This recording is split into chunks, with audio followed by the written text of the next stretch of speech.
Good afternoon and welcome to the 2021 InnoPower Minority Business Week Conference and our session, Shared Vision, Shared Wealth. I'm Leslie Bowles and I'll be your moderator for today. I'm the Senior Director of Philanthropy and Community Engagement at the Women's Fund of Central Indiana, a special interest fund of the Central Indiana Community Foundation. I'd like to first start off by welcoming my panelists, and they will introduce themselves and tell you a little bit more about each of their roles. Tiffany Benjamin, who serves as the Senior Director of Social Impact at Eli Lilly and Company.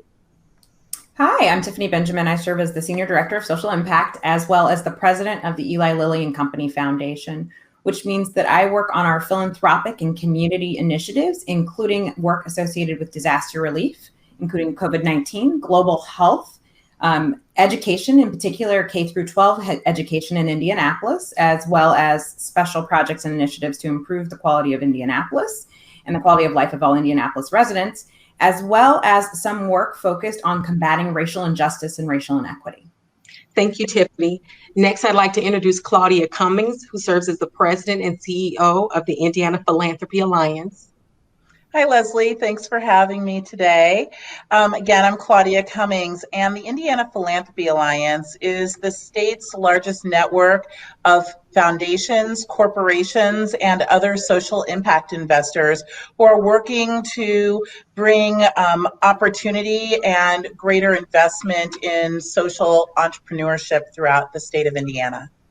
Thank you, Claudia. Next, I'd like to welcome Ellen Quigley, who serves as the Vice President of Programs at the Richard M. Fairbanks Foundation. Good afternoon. I am the Vice President of Programs at the Richard M. Fairbanks Foundation. We are a private foundation that is focused on the city of Indianapolis, and our mission is to improve the vitality of the city and the well-being of its people. I lead the grant making at the foundation and in our three focus areas, that is education, K-12 through higher ed, as well as health. And right now we're really focusing on preventing and addressing substance use disorder with an eye toward lifelong recovery, and then to improve the vitality of Indianapolis. And that's to really look at our economic drivers and the talent needs that our city has to try to make us a really strong and vital city.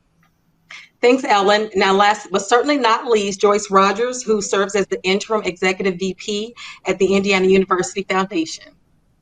Hi, hello everybody. My name is Joyce Rogers. I'm the Vice President for Diversity, for Development for Diversity, Equity, and Multicultural Affairs. That's what I was brought in to do at the beginning of the For All campaign that we recently completed. And recently I've been appointed in the interim role as Executive Vice President for Development. And in that role, over all of the development responsibilities for the Indiana University Foundation on behalf of the university. Thanks, Joyce. Okay, ladies, I think we just need to jump right into it. So we're about 15 months since the COVID-19 pandemic put us all into a community-wide quarantine. Only non-essential businesses were opened. We saw schools and universities closed. I, for one, was a mother whose 3 kids had to come home and do e-learning.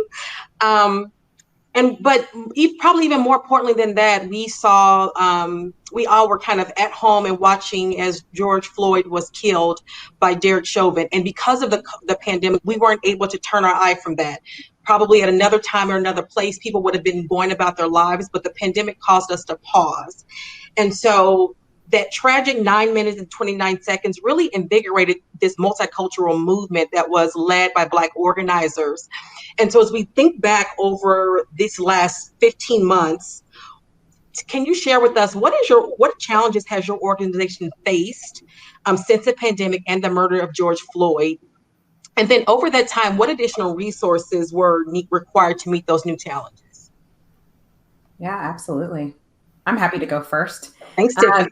So I can tell you that we've actually been working on COVID since before 15 months. We started working on it in January of 2020 because we have facilities in China.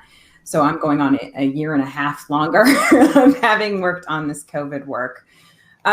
We knew as members of the community, we need to step up and take action as it relates to COVID, but also as a pharmaceutical company, we worked on our own therapeutics to address the needs of the globe around COVID. So we staffed up really quickly to do things like drive-through testing here in Indianapolis, to support the state and the Marion County Health Department as they sought different initiatives to drive for first social distancing, but then also for vaccination in minority communities. We also did a lot of work around racial justice and racial equity. We had already been on an equity journey for several years, really having good, strong, uncomfortable conversations and driving for change in terms of diversity and inclusion in our own walls and equity. But when George Floyd was murdered, we knew that we had to step up and do more. So very quickly thereafter, the foundation committed $25 million to combating racial injustice, and the company committed 25,000 volunteer service hours of our employees to doing the same thing. What that meant is we hired a lot of people. We got engaged in a lot of initiatives, including the Business Equity for Indy committee, which is a committee comprised of the Central Indiana Corporate Partnership and Indy Chamber that has businesses talking about how to create equity within our systems here in Indianapolis. So we added people, we added energy, we added resources.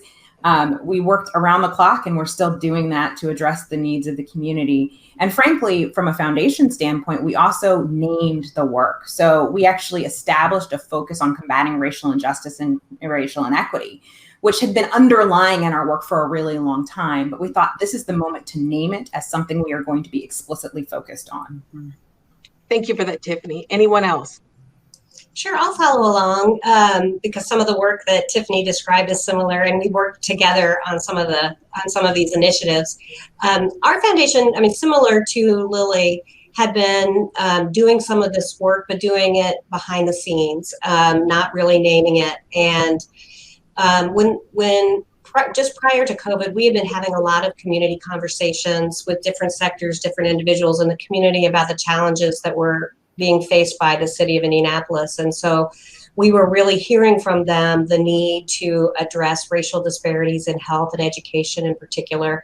And so we had determined that we were going to embed an emphasis on reducing those disparities in all of our work and everything we do. Our strategies just are going to depend on that. And then COVID hit, frankly, and we initially had to pivot to really trying to think through what are the immediate needs that families are having on the ground in the midst of all of this. And we joined a group of funders to try to push our funding out to those organizations as quickly as possible to get that money on the ground for things like food insecurity, housing, legal services, all of those things, just the basic needs that people were struggling with.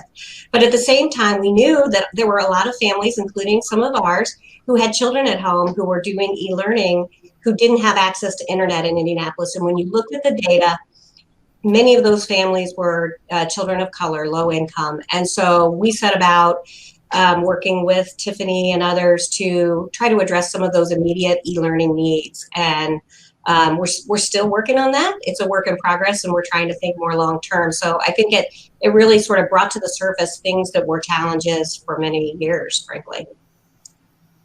Thank you for that, Ellen. Claudia? I'll jump in there. Oh, sorry. Go ahead, Joyce. I'll go after you. I was just going to say, my role is a little different than both Tiffany and Ellen in that I raise support. And I actually was brought in 2013 to really focus on diverse community and raising support in support of programs that will further those communities. We had created the Mays Institute before this past summer, whose primary focus is to focus on diversity and philanthropy. And so we had already started doing a lot of things in that space. And so when that happened, we were quick to say that we don't want to focus on what research that we need to do in the future right now, today, even though we know research is always important. We want to focus on what the research that we already have has said that we can do right now. And so those are the things that we started to focus on. And we have really built some processes and put some processes in place prior to what happened this summer. And Leslie, what I was going to share was at the Indiana Philanthropy Alliance, It's been a multi-phase effort, and I continue to think that those phases will continue to roll out. Literally the day after the protests in Indianapolis, we convened funders in the Indianapolis community to begin to focus on this issue, or to continue to focus on this issue / collaborate on this issue. It was different depending upon where that particular funder was coming from. But that was an immediate response. Then kind of the next thing we did was we had to sit back and assess the totality of our membership. We're a statewide organization. I've spent the majority of my career working statewide. I know folks across the state in every burg and hamlet, no matter how small, believe that I have good relationships there. But what I began to recognize was, if you take out the largest 5 counties in Indiana, we begin to look a lot alike. There's not a lot of diversity. And it's important for folks to come to an understanding of why it's important for everyone to focus on racial equity. And so once we had that realization, began an education process of helping philanthropic organizations across the state begin to have common language, common understanding, and we're still in that process. So at some point in the future, we might move on to having a more active role in some of these issues. But I think what's interesting is the title of this session is about having a shared vision. And so bringing everyone to the table is an important piece of this work as well. Thank you for that, Claudia. One of the things I was thinking about was that over this last 15 months, COVID and the killing of George Floyd, and then what came out about the killing of Breonna Taylor and so many other Black people, was that these issues had been permeating. Most people in the Black community and other communities of color were well aware of these situations, but it kind of lifted this veil and made organizations look at, okay, so who are we funding? What inroads or what successes are those organizations really making, and are they aligned with our vision, our mission for our organization? So I know at CICF, we created, much like the Lilly Foundation, we changed our mission statement and put a real focus on dismantling systemic racism, which started a few years ago. And so then we were focused on what organizations are clearly aligned with our goals. Those are the organizations that we want to continue to move forward and build our relationship with. So as we're thinking about this, I'm going to pose this first to Tiffany and Ellen, and then I'd like for Joyce and Claudia to share as well. How did Lilly Foundation and Fairbanks Foundation, how did you become laser focused on investing dollars in organizations that were creating socially innovative ideas? Was that a focus? Had there been a focus, or did it become a focus as the pandemic and the killing of George Floyd kind of unraveled everything? Yeah, so I think I would start by saying it's been a focus for a long time, right? We know that we see we should be open to new solutions, and we haven't really found the thing that solves all of the many problems of the world. And so innovation is necessary in philanthropy. I can talk to you both on the Lilly Company side and on the philanthropic side about the foundation, about the work we did as we looked at, in particular, the murder of George Floyd and what it meant for us in creating a more equitable society. The first thing is, in October of last year, we came together with a lot of other corporations and other entities to sign the Indy Racial Equity Pledge, which was really exciting because it was companies and other entities making actionable, measurable commitments to really focus on racial equity. So, for example, we discussed doubling our spend with diverse suppliers, and we named that and we put it on a website, and we have been aggressively focused on reaching out to the community and ensuring that we are having a diverse supplier base for us, and also examining our own practices to make sure that they are inclusive and allow vendors, no matter their race, gender, color, to have the opportunity to be a vendor with Lilly. On the philanthropic side, we did a lot of listening. Both I and my chairman, who's also the CEO at Lilly, we spent a lot of time in the community, listening to people who have been struggling about what they need, what they think are the most important things, and what are the focus areas that they think we should be focusing on. And once we heard from the community, we decided that what we would do is center our grant making on what the community thought was most valuable, and also in the spaces where we thought we could add the most value. So look, we're a healthcare company, so health is something that we care about. but we also heard that issues around juvenile justice, criminal justice, and education continue to be really important to the community. And so we continue to reach out to the community, look at nonprofits we had never funded before, in particular looking at nonprofits that have diverse teams and are led by diverse individuals. And we've sought to really diversify who we fund and what we fund them for. Thank you for that, Tiffany. Ellen? Yeah, I'll give one example of innovation that we have been really concentrating on. You know, when we approach our work, we think about it in terms of root causes and the systemic nature of the challenges that have led to the, you know, over time to some of the disparities that exist in health and education. And we were, I guess, smacked in the face during the pandemic with the fact that our children in low-income neighborhoods, predominantly families of color, they didn't have access to the same resources that other families did when it came to education. And in order to achieve racial equity in terms of wealth, you need to have some kind of education that helps you open the door to those opportunities. So we try to step in where government can or won't. We think about what innovation would really be exciting and able to be scaled, and that we know will be difficult for the government to fund. So in addition to trying to think of the short-term needs related to internet access for those families, we have been supporting a pilot in addition to the city and the Lilly Endowment to create an e-learning network. It's a dedicated network for e-learning that would be accessible to any family across Marion County, regardless of what school you're in. And it's a dedicated network that, if it's successful, could be expanded to things like healthcare or government services. You could get your government benefits through that, or workforce development training. All of those kinds of things could be done for free that would allow you to have reliable access to internet. It's a tall order, and it's a risky bet, but if it works, it could really change, it could transform the education system in Indianapolis for those families. So our board, luckily, is not risk averse. So we've jumped in. It just got launched. It'll take us about a year to see how it works, but we're hopeful. Ellen, that would be so exciting. What that would mean for our communities, for kids to have access to internet and not be worried about that would really change the system and the game for them. Thank you for sharing that. You as well, Tiffany. Claudia and Joyce, is there anything else that you want to add?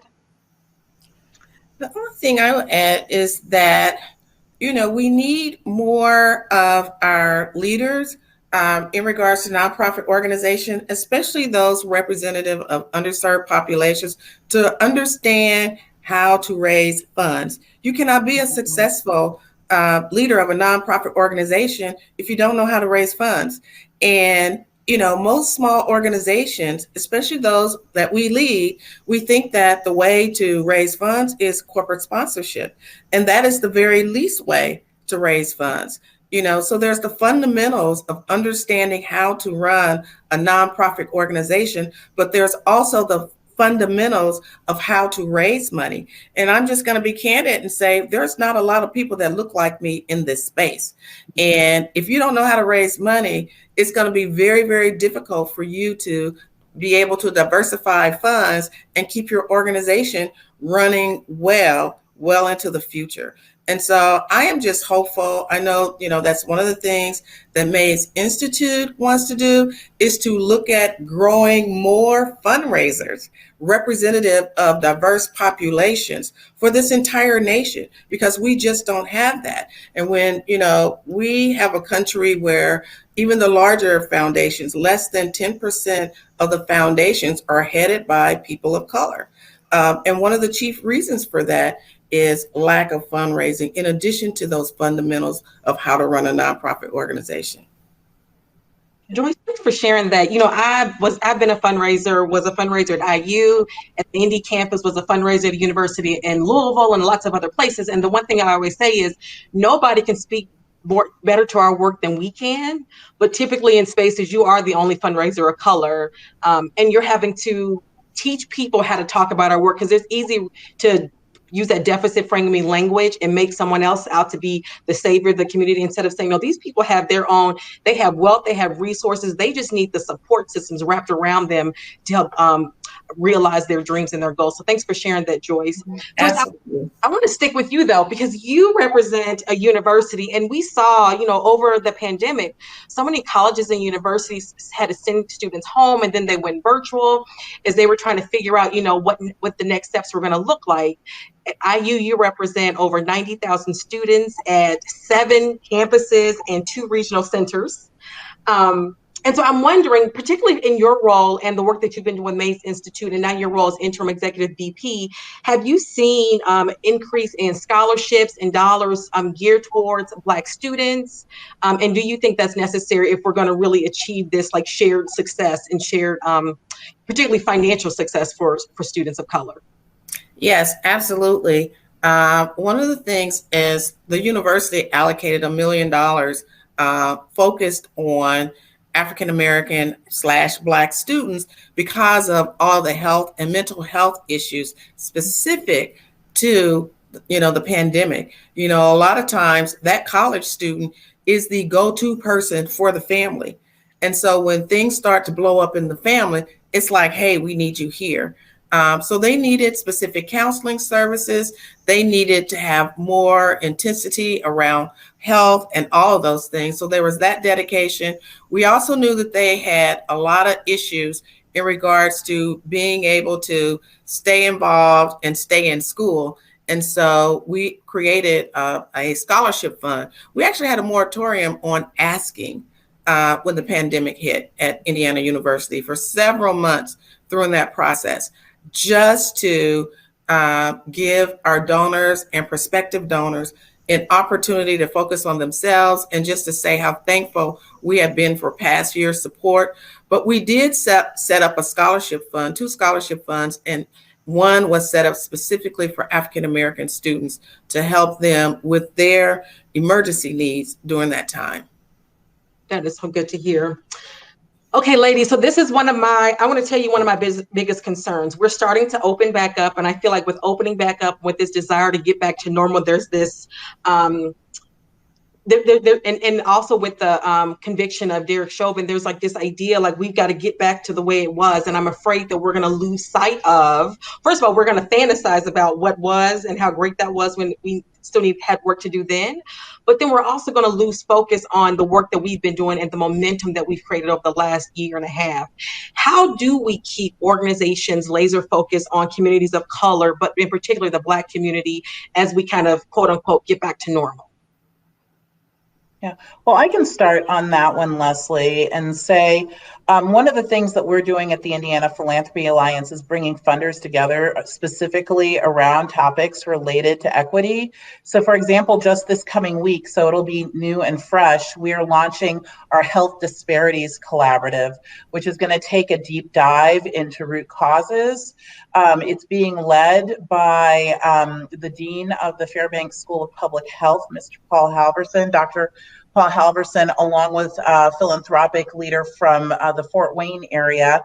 And that group is comprised cross-sector of government leaders, as well as scientists and funders, and those who are leading community organizations that advocate for and serve individuals of color. And so we're going to take a long-term look into root causes and take a methodical approach to coming up with a common manner in which Indiana's statewide philanthropic community can begin to address some of these systemic issues. So it's a long-term project, not something that's just for now. Yeah, I'll also speak to this. Leslie, one of the reasons it was important to me to make a public commitment and then to do the Indy Racial Equity Pledge was because we have to name this work so people can call us later and say, hey, you announced this. What are you going to do? So to me, I think the more things people said publicly, the more important and easier it is to stay on track long term. So it was one of the reasons I was really focused on creating funds early on, including the Central Indiana Racial Equity Fund, that were very visible and public in terms of naming what they were going to do. Because later on, people can call and say, hey, you said you would do this. have you done it? And I think that's an important role for the community to play and for people within organizations to play, to hold those organizations accountable for what they've committed to. And I think also the one thing that we do, we're changing all our grant making processes to make sure that it's equitable. But in terms of externally, you just got to keep talking about it. And one of our roles is to commission reports and to inform the community about what's going on. So we actually created something called the Community Data Snapshot that lives on our website that highlights data, just education, health, just across the board. And we specifically break it out by race and ethnicity and age and as where possible. And we're committed for the next, 10 years at least to continue to update that data snapshot and tell the stories and highlight the stories of the disparities. And it's important not just to talk about the disparities, but what are the solutions? What are the systemic things that can be done to address these disparities? And so we just plan to keep on talking about it, keep on raising it, keep on inserting it into all of our conversations, and keep raising up the voices of the community that's being impacted. Well, I just want to say that, we have to make sure that things do not go back to the way that they were. I mean, I'm at a predominantly white institution, and I know that when we're focused on recruitment and retention, especially of students, representative of underserved populations, if I don't speak up and say things like, we graduate from the law school, but I don't see very many graduates of the law school that look like me. We graduate from the business school, but I don't see very many people as staff or faculty that look like me. We're not getting the contracts, and you can't be afraid. And if you're not the person in the room that speak up and say those things, then they will not be said. And so I think that is the only way that we're going to be able to keep things from going back to what they were, is to be, to speak up about them. And keep the memory there that, hey, these are the things that we need to focus on if we really want to achieve true equity and inclusion and improve the culture of all of our spaces. Thank you for that, Joyce. What did Michelle Obama say? If you're in a space and you don't speak up, you're taking up space. So thank you for elevating that and bringing that back up. Claudia, I want to give you a second, but I want to first go back to something Tiffany said, because she said that you need to speak out and say, address the issues that your organization is going to be addressing. You need to be very clear so people can come back and say, hey, you said you were going to do this. Why isn't it done? Tiffany, is it enough to just say we're going to do it, or is it more important to put metrics behind it? Because I feel like sometimes organizations, particularly in this moment, they had a lot of posts, they had a lot of great things they were saying, but then as a Black person, I was like, now put some numbers behind it. Joyce made a good point. IU is graduating graduating Black students, but how many of them are getting faculty positions and other staff positions within the university? Do we need to put some number and some data behind it to hold people and organizations accountable? Absolutely. Numbers matter. Saying we're committed to racial equity is really important, and I value it, but action is really the most powerful part of that. And so to me, I really recommend everybody go check out the Indy Racial Equity Pledge site, because what you see are a bunch of entities that were making actual numeric commitments to what they were going to do. We talked about, from a percentage wise, what we're going to do in terms of diversifying our workforce base. We talked about the number of suppliers we were going to move forward with. In terms of our philanthropy, we declared a certain amount of money, and we've been really focused on that. If you don't have a metric, then you don't have anything to track whether you're doing it or not. And so I think that data, those metrics, are core, because we can all have the right heart and mind, but as you noted, Leslie, sometimes shifts in priorities change. But if you're measuring it, it's hard to shift away from it. Mm-hmm. Very good point, Tiffany. Now, if we're working in an organization, say someone's listening to this conversation, they're working at a company who made a really good stance and said, we're going to do this work, and they've not seen the action. Does anyone have any advice that they share with them about how they can uplift conversations within their own organization to help push some of these issues forward? Joyce said, if you're in a space and you're not using your voice, no one else is going to say it if you're not willing to. Mm-hmm. I think the first thing is, for larger organizations, you have employee resource groups. So groups of employees that can come together, affinity groups. If you're afraid to use your voice by yourself, use your affinity group and make sure everybody who's there with you is really pushing to say, where's this at? In my day job, people set up time with me all the time to say, hey, I heard you made this commitment. Where's it at? And I have to be open to that. So it's important to make sure your leadership is willing to have that conversation and that you're being transparent with them. One of the things that I always encourage people to tell me is, hey, can you see the work I'm doing or not? Right. And sometimes you can be so close to the work, you think everybody else should be able to see as much work as we're doing. And so it's good for people to go in their organizations and ask the people who committed to doing this work, are you keeping it up? Because they might have the answer that absolutely, you just can't see it. And that gets them to share it even further. So I think people have to continue to have the conversation, like Ellen said. I think they have to keep pushing, like Joyce said. I think we have to meet people where they're at, but challenge them as well, like Claudia said. I think all parts of this are really what matters. Thank you for that. Yeah, I would add a strategy that I personally employ, and that is because we have such diverse, or maybe that's not the right word, voices within our organization, and folks who, are new to considering some of these issues and are trying to learn and aren't sure where they fit within their larger context, right? They're sitting in a community where there's a lot of needs, right? And they're not looking at a lot of folks who look like me. And so they're thinking to myself, well, that's great for Indianapolis, but why is this relevant to my organization? And so the strategy that I employ at IPA is that we just make sure there's always space for the conversation to occur. In and of itself, creating that space gives the opportunity for the conversation to continue. And I think it has a lot of value. And from that, we have folks are beginning to understand that America is never going to look like it did before. And as we grow our communities, we have to be welcoming, we have to be open, we have to be equitable to everyone, or else our communities will die. And so by having that space for folks to have those conversations and those realizations, that is also incredibly valuable. And I think we also have to recognize that it's a very long, ongoing process. And we have to be patient and understanding and open to that. I mean, when I talk about recruitment and retention, the way we've always talked about it, we absolutely want to graduate more students representative of underserved population. But we need to also be having a conversation about the big picture. And the big picture is, then we become alumni too. And we need to see ourselves in those spaces. And so it's expanding on the conversation that we typically would have. It's not to say we won't continue to have those same types of conversations, but those conversations, now, a century later, should have grown and evolved.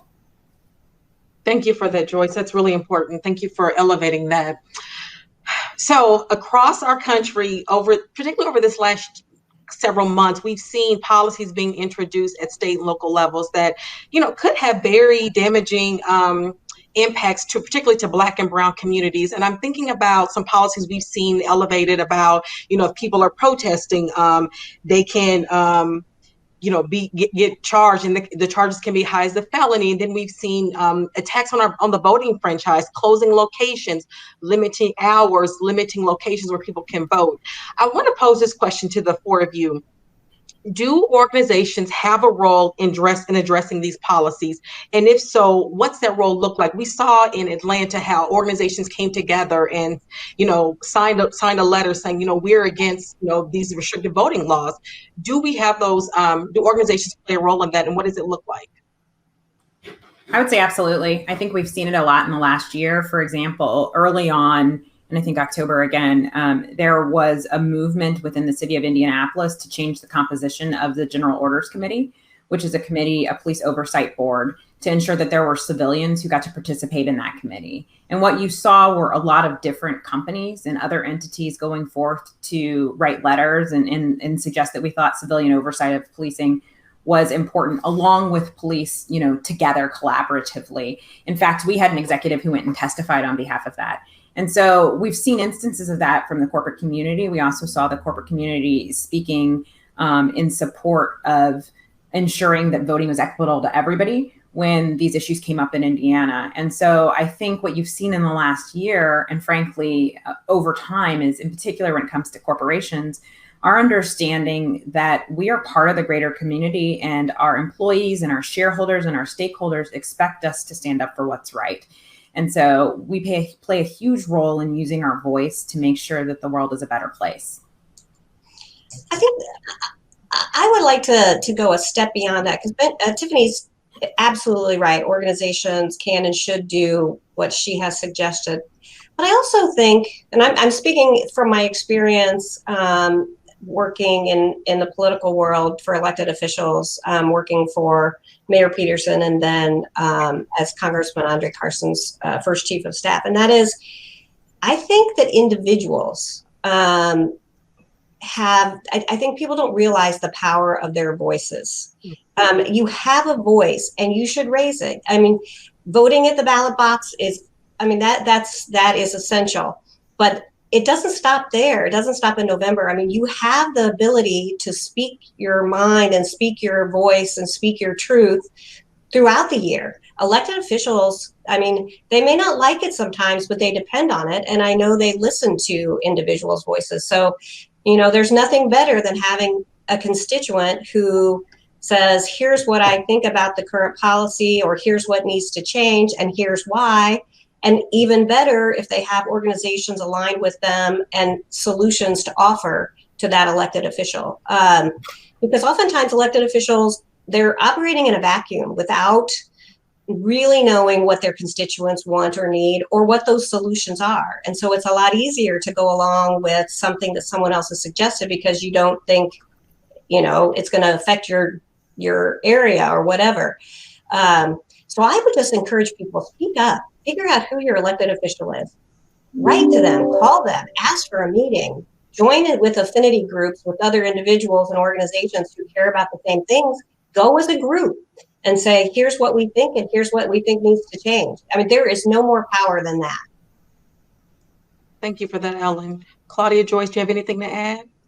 No, I think that's, both coming from Tiffany and Ellen, but that is right on point. We need to use our consumer voices as well as our constituency voices to speak up.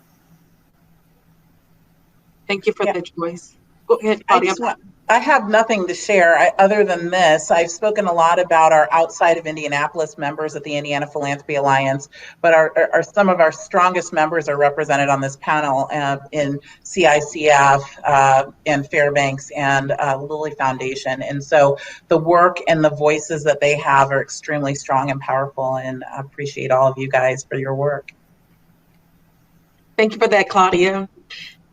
Ladies, so we know our title of this session is Shared Vision, Shared Wealth, and we know we can't have shared wealth if we are still battling this racial wealth gap. I pulled some data from a recent 2020 Pew Research study that showed that the median income between Black and white Americans has actually increased since 1970.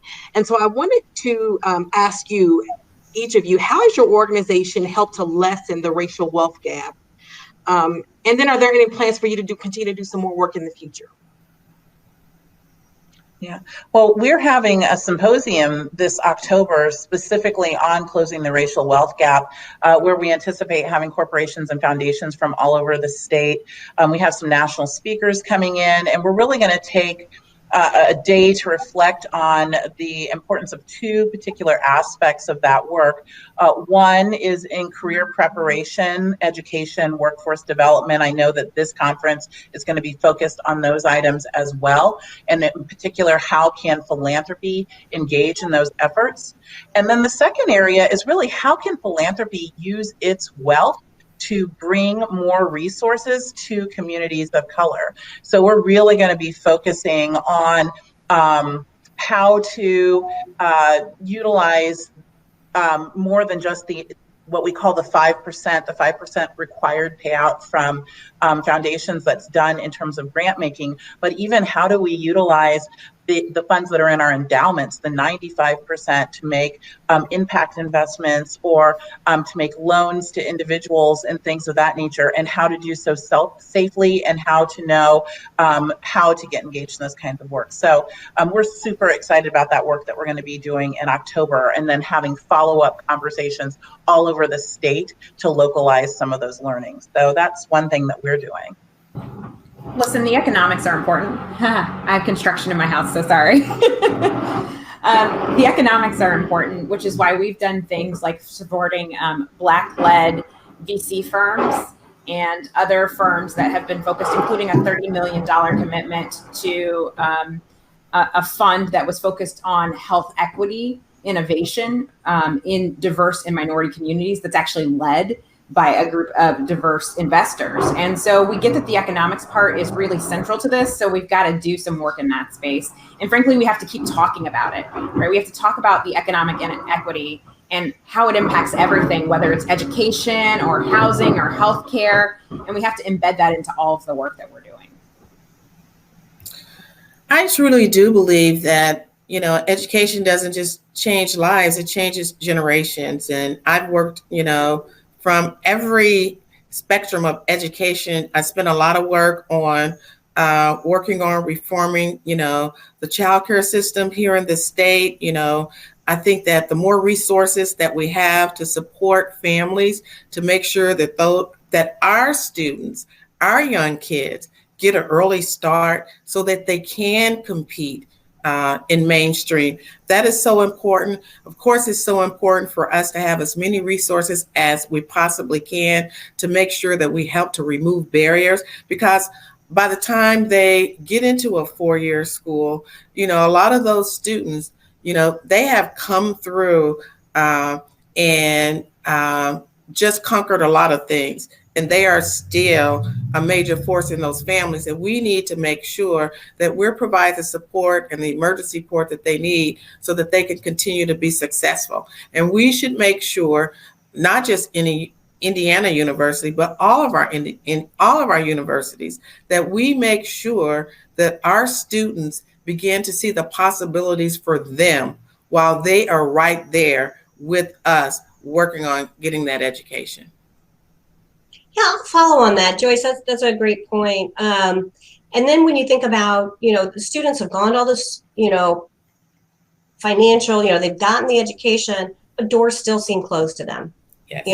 What do we do to open up those doors to those opportunities in those sectors that haven't traditionally included Black and Brown representatives? And so from our foundation standpoint, what we look at is we're holding our grantees accountable for their own metrics in terms of diversity. So for example, advanced manufacturing, very few people of color. And I'm not talking about the assembly line, I'm talking about really high skilled advanced manufacturing jobs. So we're saying, if you want a grant to build out a new program, you tell us how you're going to increase diversity, who are you going to serve, and who are you going to partner with, and then and then we will hold you accountable for that. So when you think about making sure that those doors open in different ways, whether it's through specific grants, but also just the networking. I mean, a lot of these individuals don't have that professional network to be able to open the doors. And so I think what Joyce had said about